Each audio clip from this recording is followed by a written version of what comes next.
¿Cómo están?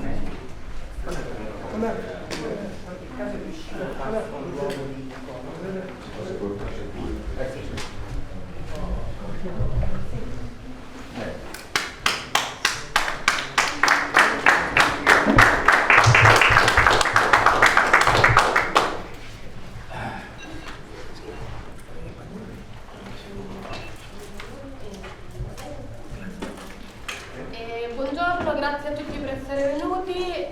Le domande possono essere fatte sia in italiano che in spagnolo. Il Presidente parlerà in spagnolo, se avete bisogno di una traduzione ve la faremo io e Mariana. Ugualmente, se voi volete fare la domanda in italiano e il Presidente, tradurremo noi al Presidente. Ciascuno di voi ha diritto a un primo giro di domande, dopodiché vediamo come stiamo con il tempo e se possiamo rispondere anche a 2 domande. Vi preghiamo di essere sintetici e andare direttamente al punto. Gli argomenti, come abbiamo trattato nel comunicato stampa, sono il caso di Jorge Glass, del vicepresidente che è stato attualmente arrestato e condannato in maniera assolutamente illegale, e il cambiamento che si sta realizzando dal punto di vista delle politiche equatoriane da parte dell'attuale presidente Lenín Moreno. Prego, Presidente. Grazie. No sé cómo hace la mecánica, ¿hablo yo? ¿Traduces tú? No, puede hablar en español. Si alguien entiende algo. Si alguien no entiende algo, nosotros le traducimos. Porque yo soy de la costa ecuatoriana y ni los españoles me entienden, ni los ecuatorianos me entienden. Bueno, muchas gracias por estar aquí, por preocuparse por lo que pasa en América Latina. Es una cosa que nos ha sorprendido, ¿no? La indiferencia del mundo, la indiferencia de Europa frente a lo que pasa en América Latina. Si gobiernos de izquierda hubiéramos hecho la tercera parte de lo que está pasando en América Latina contra ciertos dirigentes de izquierda, el rompimiento constitucional en Brasil, en Ecuador, ya hubiéramos estado presos y justificadamente. Si lo de Lula da Silva hubiera ocurrido en Venezuela, si lo de Jorge Glass hubiese ocurrido en Venezuela, ya estaría invadida Venezuela. Es lamentable el doble estándar, la doble moral que existe a nivel internacional. Hace algunos años advertimos de una restauración conservadora que se presentaba después de más de una década, especialmente el periodo 2002-2014, de grandes avances de justicia social, disminución de la equidad, crecimiento económico, prosperidad, salida de la pobreza de 92 millones de latinoamericanos. La derecha venía con mucha fuerza, organizada, con nuevas estrategias. Eso lo dijimos en el 2014, pero nos quedamos cortos. Lo que estamos viviendo ya le podemos llamar no una restauración conservadora, sino un segundo plan Cóndor, que a diferencia del primero, las dictaduras militares de los 70, ya no necesitan militares. Si los necesitaran, los llamarían. No necesitan torturar, desaparecer personas, matar. Eso unificaba a la izquierda. Es suficiente matar la honra de las personas. Es suficiente secuestrar la verdad. Y eso confunde a mucha gente. Uno de los argumentos es la supuesta lucha contra la corrupción, que en realidad se ha convertido en un instrumento de persecución de dirigentes de izquierda, llamado lawfare, ¿no? Que empieza con un bombardeo mediático en función de un hecho inventado o real, pero totalmente descontextualizado, por ejemplo el caso de Brecht, ¿no? Para generalizar, decir que todos somos corruptos y buscar una cabeza de turco, un chivo expiatorio y el principal, y jueces atemorizados solo toman nota de lo que dicen los titulares de la prensa. Ese ha sido el caso de Lula, ese ha sido el caso de Jorge Glass, pero eso es parte de todo un fenómeno. Estamos fuera del orden constitucional en Ecuador. En Brasil fue claro, y Europa miró para otro lado. Europa puede hacer mucho, porque los países que tenemos acuerdos comerciales con Europa hay cláusulas democráticas, etc. Pero mira para otro lado. En Brasil, la destitución de Dilma Rousseff, todo el mundo sabe que fue ilegal, fueron acusaciones inventadas, luego se demostró su total inocencia, pero ya no es presidenta Dilma Rousseff, el presidente Temer con el 3-4% de apoyo popular, pero con el apoyo de la gran prensa, sobre todo O Globo. En Ecuador se ha roto absolutamente el orden constitucional. El 24 de mayo va a cumplir un año este gobierno. Ganamos las elecciones, nos traicionó totalmente, aplicó el programa Perdedores en las Urnas y pactó con los perdedores en las urnas para este nuevo plan Cóndor. No es que busca ganarle a la izquierda elecciones, busca terminarlo, tengamos claros. A esa izquierda realmente con vocación de poder. La izquierda del 3% es parte del paisaje, ¿no? Parte del sistema. Esa izquierda con vocación de poder exitosa, esa la quiere exterminar, y una estrategia regional. Entonces, ¿en Ecuador qué ha pasado?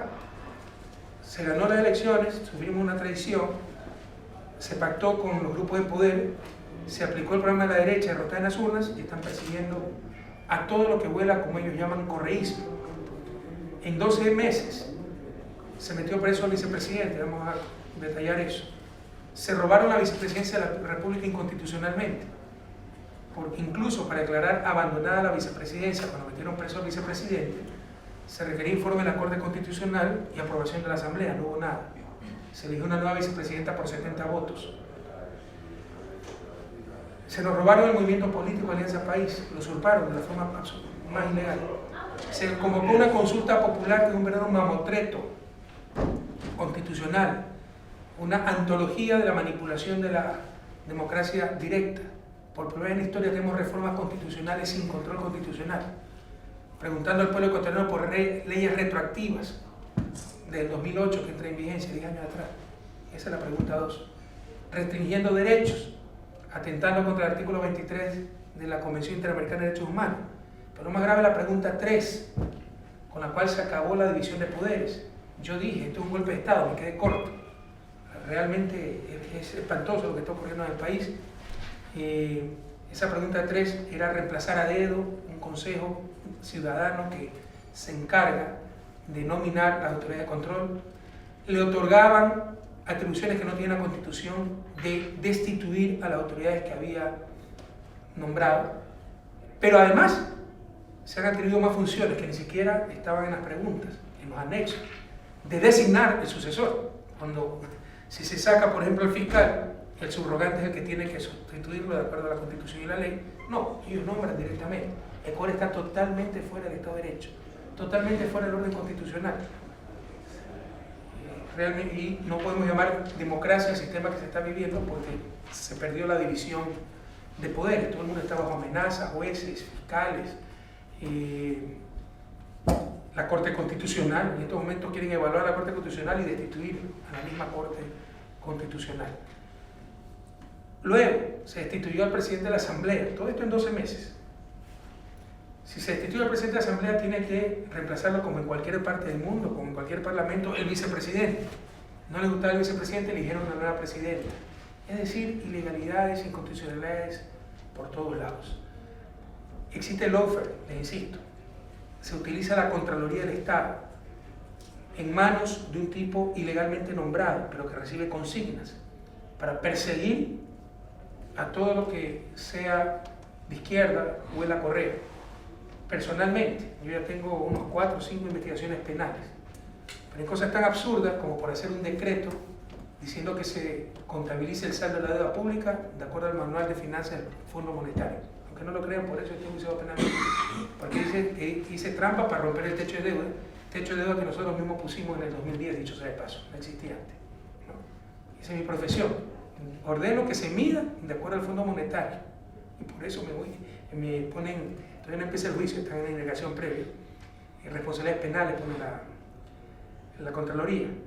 El caso CIN, un campo petrolero, ni siquiera de los grandes, los pequeños, que yo ni conocía el nombre, hay más de 30 de esos, que supuestamente está mal negociado. Yo nada tengo que ver como presidente en eso, pero de que me mandó una carta a la empresa, a la presidencia, denunciando que su oferta era más barata. No es suficiente que sea más barata, se requieren muchas otras cosas, programas de inversión, etc. Entonces, por eso estoy implicado y me involucraron en ese caso. Cuando llegan centenas de cartas diariamente a la presidencia, y yo nunca leí esa carta, se la despachó al ministerio correspondiente. Pero si lo hubiese leído, no tiene nada de penal eso. Como no tiene nada de penal, incluso si se hubiera roto el techo de deuda. Es administrativo, sí, no es penal. Pero lo que buscan es condenarme por peculado, por una de esas figuras, para inhabilitarme de por vida para ser candidato a cualquier cosa. Pero la situación más grave la vive el vicepresidente de la República, involucrado en forma totalmente injusta en el caso de Brecht, porque un pariente cercano de él, un tío, aparentemente, todavía no está probado contundentemente, sí hizo negocios con Brecht. Él manifiesta que son negocios privados, pero en todo caso el vicepresidente no tiene nada que ver. Pero como si estuviéramos en Edad Media, donde había delitos por relación sanguínea, si el tío es culpable, el sobrino también. Ustedes no pueden juzgar al vicepresidente en funciones sin desafuero, sin levantar la inmunidad a la Asamblea. Él mismo pidió que le levanten la inmunidad, se requerían 2/3 partes, podíamos bloquear aquello. Pero él dijo, soy inocente, yo voy a responder ante la justicia. El desafuero, levantamiento de la inmunidad, se da por un artículo específico. No es que pueden decir, levantamos la inmunidad para ver de qué se lo acusa, si no se resulta esto, busquemos esto. No, es por el artículo 370 del Código Penal, asociación ilícita. Por eso se le levanta la inmunidad, ¿no? Se lo desafuera. Se lo desafora, perdón. Se desafora. Es difícil de moverse. Y, bueno, le ponen medidas cautelares, prohibición de salida del país. Ustedes saben que si no se rompe una medida cautelar no se la puede cambiar. Pero de la noche a la mañana se la cambian por prisión preventiva. Prisión preventiva es una condena anticipada, es el extremo. Eso no ocurrió nunca, no existe precedente. Que alguien que cumplió totalmente su medida cautelar previa, se la cambie por una medida cautelar más grave, sin ningún motivo legal. ¿Cuál era el motivo político? El 2 de octubre meterlo preso, porque de acuerdo a la Constitución, 90 días de ausencia se declara vacante la vicepresidencia, y esa fue la trampa. El 2 de enero declararon vacante la vicepresidencia. Era para robarle la vicepresidencia. Pero insisto, eso es sin precedente. Como si ustedes le digan, bueno, tiene un problema legal, penal, el juez le diga, tiene arresto domiciliario, y al día siguiente se levanta de mal genio el juez y dice, no, ahora tienes arresto en prisión, te manda a la cárcel. Eso no existe. Tienes que haber roto tu arresto domiciliario, haber salido sin permiso, ¿no? Haber roto la primera medida cautelar. Luego de esto, se lo condena sin ninguna prueba. Lo ha reconocido el fiscal. No se ha encontrado 20 centavos en las cuentas de Jorge Glass. Pero si por ahí empieza. O sea, ¿quién es corrupto por deporte para beneficiar al vecino? Y de hecho, todo el escándalo en este lawfare, ¿no? Porque así confunden a la gente, que la corrupción ha sido generalizada, exacerbando las cosas. Hemos dicho, revisen lo que dé la gana en nuestras cuentas, las cuentas de los principales dirigentes. ¿Cómo puede hablar de corrupción cuando alguien no se ha beneficiado? ¿No? Bueno, se reconoció que no se podía encontrar 20 centavos mal habidos en las cuentas de Jorge Glass ni en ningún alto dirigente de la Revolución Ciudadana. Recién ahora están hablando de ver la ruta del dinero. ¿Cómo hablaron tanto de corrupción si no habían visto todavía dónde estaba la plata? Porque para ser corrupto uno debió beneficiarse de su acción, ¿no? O sea, enriquecerse de algo. Bueno, sin ninguna prueba se lo condena. Pero lo más grave, los corruptos confesos de Odebrecht son sobreseídos. El acuerdo estuvo clarísimo. Le dijeron, y es la estrategia, que usaron contra Lula, contra Jorge, y van a usar contra mí.